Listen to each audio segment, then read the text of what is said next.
एक नाम है, अटल बिहारी वाजपेयी। 25 दिसंबर 1924 मध्य प्रदेश के ग्वालियर में एक साधारण परिवार में जन्म हुआ उस बालक का जो आगे चलकर भारत की राजनीति का सबसे शालीन और दृढ़ चेहरा बना। अटल जी ने हिंदी साहित्य और राजनीति विज्ञान की शिक्षा प्राप्त की, पर उनकी सबसे बड़ी शिक्षा थी राष्ट्र प्रथम। साल 1957 वही साल जब अटल बिहारी वाजपेयी जी पहली बार लोकसभा के लिए निर्वाचित हुए और पहली बार भारतीय संसद में पहुंचे। यहीं से देश ने एक ऐसी आवाज सुनी जो बिना कटुता के सबसे सटीक बात कहती थी। 1957 में ही अटल जी ने अपना पहला लोकसभा चुनाव जीता। वे केवल नेता नहीं थे, वे एक विचार थे, कभी हृदय के साथ दृढ़ संकल्प वाला व्यक्तित्व।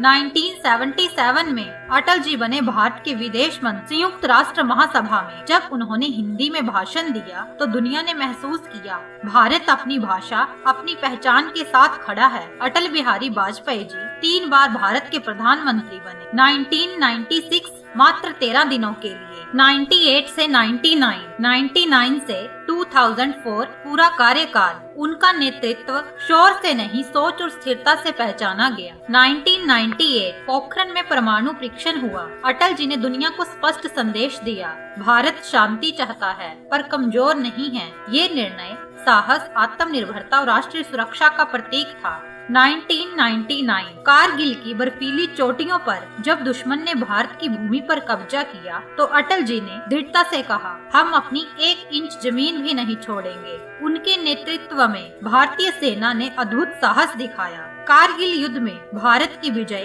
केवल सैन्य जीत नहीं थी, वह राष्ट्र के आत्म सम्मान की जीत थी। जहां एक और युद्ध में दृढ़ता, वहीं दूसरी ओर शांति के लिए पहल। अटल जी ने लाहौर बस यात्रा कर ये सिद्ध किया, साहसी वही होता है जो शांति की कोशिश भी करता है। अटल सरकार ने देश को जोड़ने का सपना देखा। गोल्डन क्वाड्रिलेटर परियोजना, सड़कों के माध्यम से भारत को जोड़ने का ऐतिहासिक कार्य, टेलीकॉम क्रांति, IT सेक्टर को बढ़ावा और आधुनिक भारत की नींव इसी काल में रखी गई। सर्व शिक्षा अभियान, ग्रामीण विकास और गरीबों के लिए योजनाएं अटल सरकार की संवेदनशील सोच का प्रमाण थी। अटल जी केवल राजनेता नहीं थे, वे कभी भी थे। हार नहीं मानूंगा, रार नहीं ठानूंगा, काल के कपाल पर लिखता मिटाता हूँ। उनके शब्द आज भी प्रेरणा देते हैं। अटल बिहारी वाजपेयी हमें सिखाते हैं, विचार अलग हो सकते हैं पर राष्ट्र सर्वोपरि होता है। शांत स्वभाव के साथ भी इतिहास रचा जा सकता है। अटल जी आज हमारे बीच नहीं हैं, पर उनका विचार, उनका साहस और उनका सपना आज भी भारत का मार्गदर्शन करता है। अटल थे